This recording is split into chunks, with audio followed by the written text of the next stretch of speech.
topic is daimon, or as they pronounce it in Greek, demonion. Now, whoever professes to be able to define what demonio means, or what it is, like with quantum physics, he who claims to know what quantum physics is has no clue what quantum physics is, and he who knows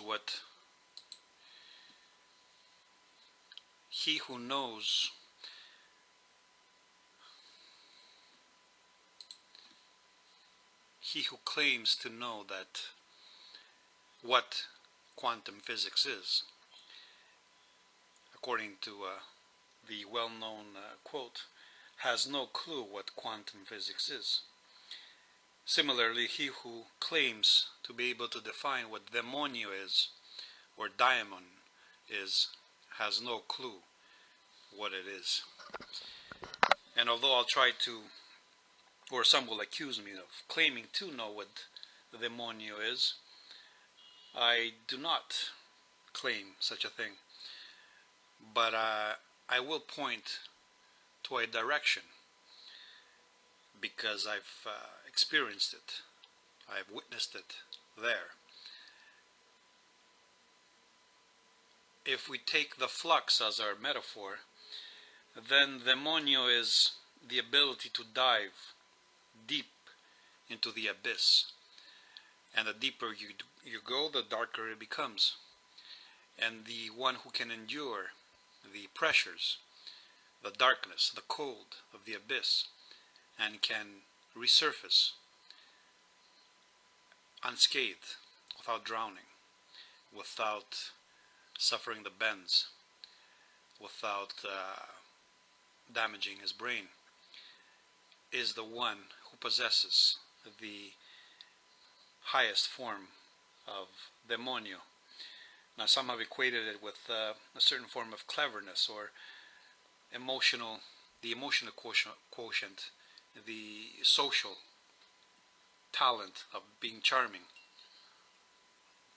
And this is an aspect of demonio, because when you dive deeper than the other, then when you look back towards the surface, you can see him swimming up there, wiggling up there, and you can undermine him, you can trick him, you can come up from below him, you can surprise him, you can go where he cannot go. And this is the advantage of possessing this demonio. So for me, it's a cognitive ability to endure the abyss, or to dive deeper into the emptiness of existence, to weather the storm, to be able to fight the currents and to survive them. Now, the concept of demonio has been associated with the Greeks, and I can only ascribe this to the fact of their historical and geographic positioning, but also the form their language took. And this is why only the Germans could come close to it and could comprehend it. And it also explains the German miracle, which is only outperformed by the Hellenic miracle. And this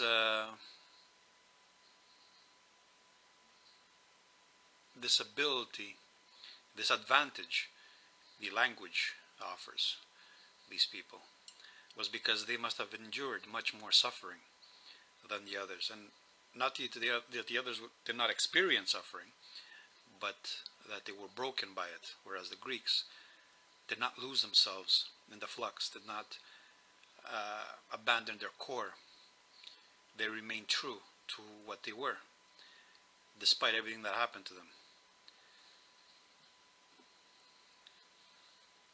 Therefore, despite the fact that many have tried to imitate it, to imitate its manifestation, its product, they could never accurately. Actually, it makes him look even worse when they try to imitate it and they fall short, because it's like a caricature.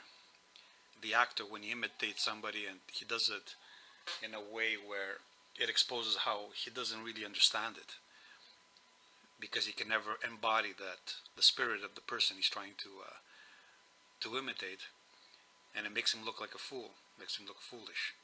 It only exposes how out of his depth he is. And this is why the best actors are the ones who can embody the person they're trying to imitate. And we admire such characters because although they're imitating, their imitation shows that they've acquired a profound understanding of the person or of the idea they're imitating.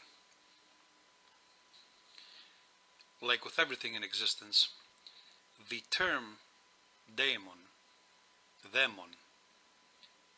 can only serve as an approximation, a symbol, alluding to something we can only experience and know it when we experience it. So even like the word intelligence also, although I have tried to define intelligence as this combination of abstract thinking, projection using imagination, and courage.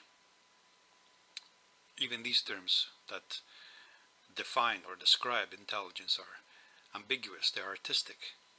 Like everything concerning language when it refers to reality. They are not absolutes, they are artistic forms. And although they are ambiguous, they attain to a higher or to a lower degree of accuracy or profoundness.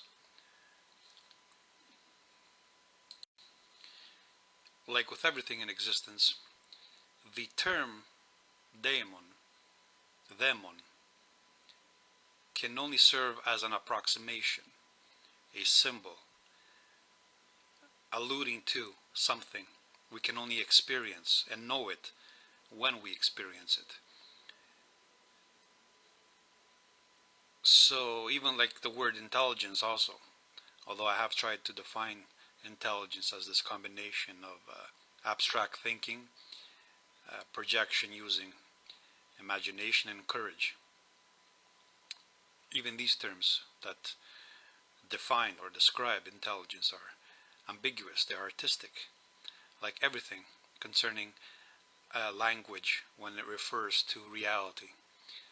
They are not absolutes, they are artistic forms. And although they are ambiguous, they attain to a higher or to a lower degree of accuracy or profoundness.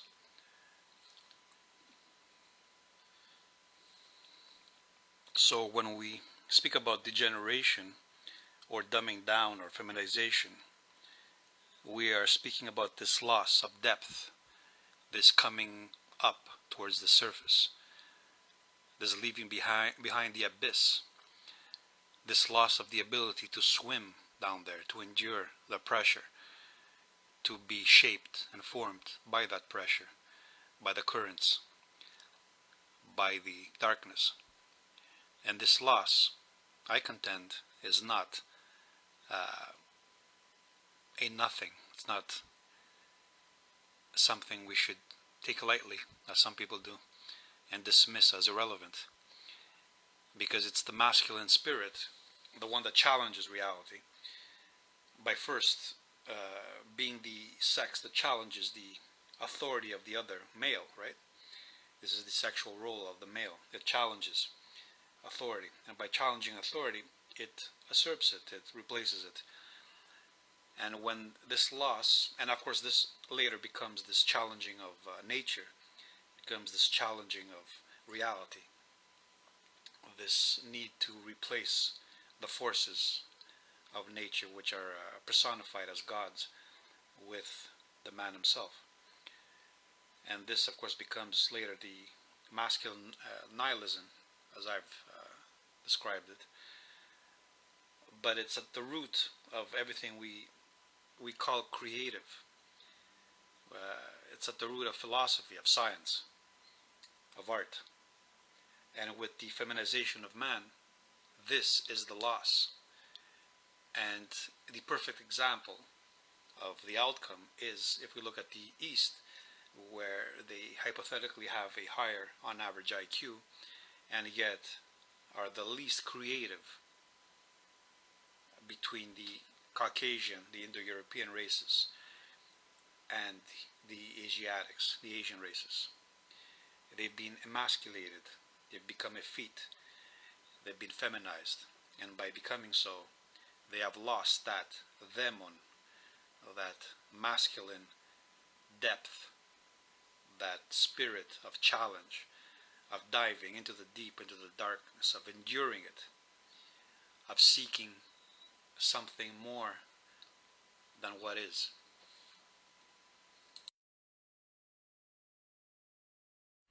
Why so serious?